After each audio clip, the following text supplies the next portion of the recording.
నేనేం మొనగాడిని కాదు, మోతవరి కాదు, పిచ్చోడినే.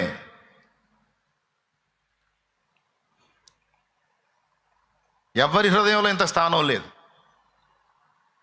ఒకవేళ ఉంటే నా స్థానం అది. కానీ వాళ్ళెవ్వరి హృదయాల్లో స్థానం లేనప్పుడు నా దేవుని హృదయంలో నాకు చోటు ఉంది. మనుషుల మనసులలో ఏ చోటు లేకున్నా మంచిదైన నీ మదిలో నాకు చోటునిచ్చావు. వారెవరు నా దరికి రాకున్నా నన్ను పలుకరించగా పరితపిస్తూ ఉంటావు. కంటి పాపలా నన్ను